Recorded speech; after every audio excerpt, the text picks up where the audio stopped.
শারদীয় উৎসবে পুলিশের মানবিকতার এক অনন্য নজির আজ ধরা পড়েছে নদিয়ায়। স্থানীয় মানুষজন তাদের এই নজির দেখেছে এবং জানা গেছে বৃদ্ধাশ্রমে থাকা প্রবীণদের নিয়ে পুজো পরিক্রমায় পুলিশের এই ভূমিকায় প্রশংসায় পঞ্চমুখ বাড়ি থেকে বিতাড়িত বৃদ্ধাশ্রমের এক আশ্রিতা কি রয়েছে জানবো বিস্তারিত। আমাদের সঙ্গে যুক্ত হয়ে গেছে অঞ্চল শুকুল, আমাদের প্রতিনিধি।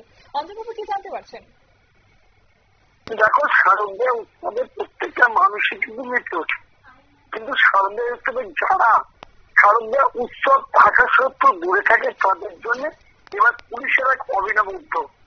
শারদীয় উৎসবে পুলিশের মানবিকতার অন্যান্য নজির হচ্ছে নদিয়া বৃদ্ধাশ্রমে থাকা যে সমস্ত প্রবীণরা আছেন তাদেরকে নিয়ে পুলিশ প্রশাসনের পক্ষ থেকে পুজো পরিক্রমা করা হয়।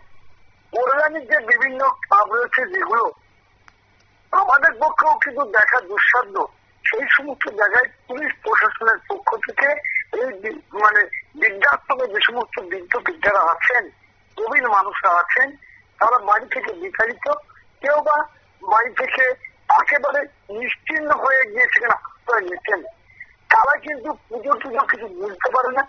তাদের জন্য পুলিশ আজকে রানাঘাট পুলিশের পক্ষ থেকে নিয়ে যে প্রতিমা দেখানো হলো এবং পাশাপাশি তাদেরকে পুজোর নতুন উপহার তুলে দেওয়া হচ্ছে পুলিশ প্রশাসনের থেকে।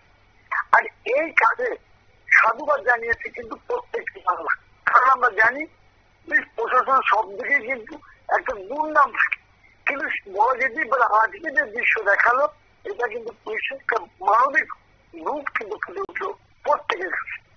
একেবারে তাই, ধন্যবাদ।